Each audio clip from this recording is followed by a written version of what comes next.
Hello, everyone. This is Suzanne Wagner, once again doing the intuitive patterns for the month of July 2016. June was an intense month. June was probably the most intense month out of the entire year because we had that second square between Saturn in Sagittarius and Neptune in Pisces, and it really pushed everybody to come up with a plan. Then we had a whole bunch of stuff, Mercury going into Gemini, a full moon that was on the cusp, so it lasted 4 days, really propelling everything forward very powerfully from that point on. So it was a wild ride. So you've probably gotten a lot done in the last 2 weeks of June, and things are fast-paced moving forward, and the changes are dramatic, probably more dramatic than you have seen in years, probably years. So when we get to July, astrologically, we have a few things working for you.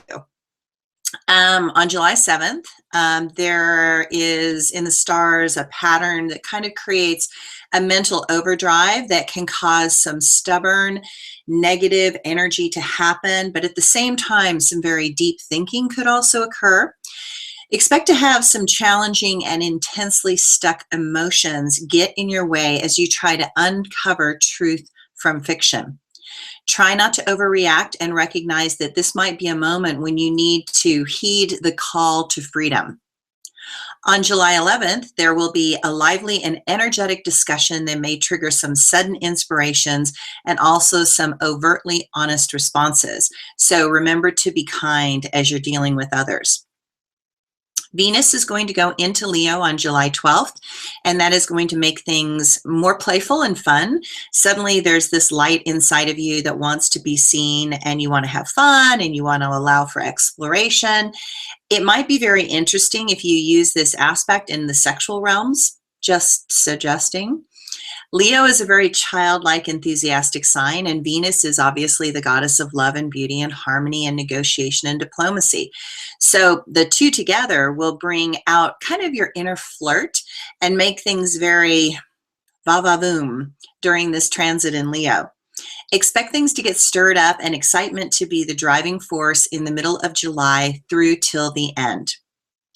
We are still navigating the Neptune retrograde that is making your intuition heightened and your awareness to notice things below the surface clear and insightful.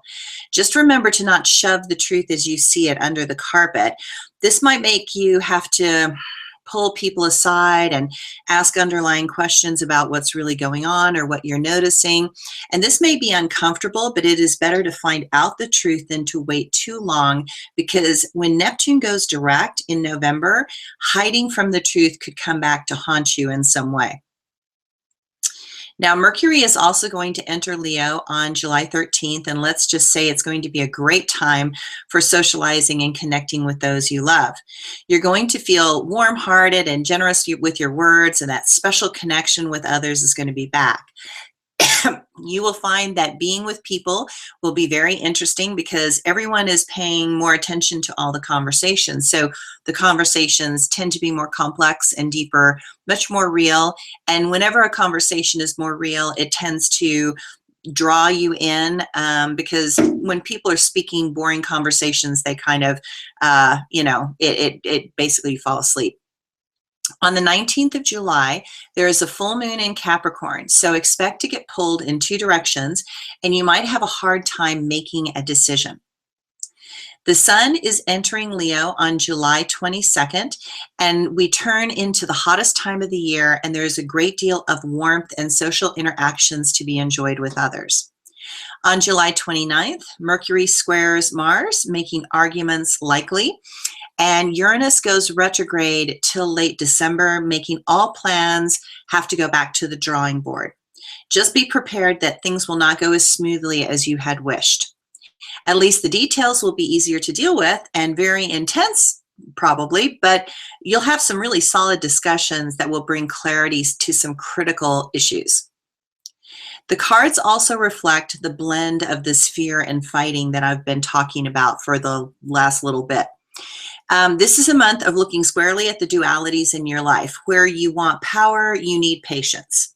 Where you want grounding, you will need to find others who are willing to participate from a place of understanding and feeling the truth being uncovered in the projections. It is best to be as transparent as possible because there is a strong feeling to want to protect and defend your position on many things. Just remember that others may or may not share in your enthusiastic truth. Accept that life at this time is in a place of extreme emotions and many will not be behaving rationally. You have to find creative solutions to the situations that are still bothering you. You have to create a structure that will allow new space to open in your life. Often that means you are letting go of old patterns and behaviors and allowing a void to be felt. It is always best to let the universe fill the emptiness, then you decide what you think you want to fill it with. There are many obstacles ahead, but you cannot look that far into the future because so many things are changing, and what you thought you wanted, you may not actually desire to put the time and energy into now. You only have to look at what is presenting each day and do what is obviously right in front of you, and then do that. The beginning of the month of July is the most conflicted and the most controversial. The good news is that as the season warms up and we continue into the month of June, the emotions get better, the disposition improves, and things will naturally unfold if you just allow them to be. I hope you have a fabulous June.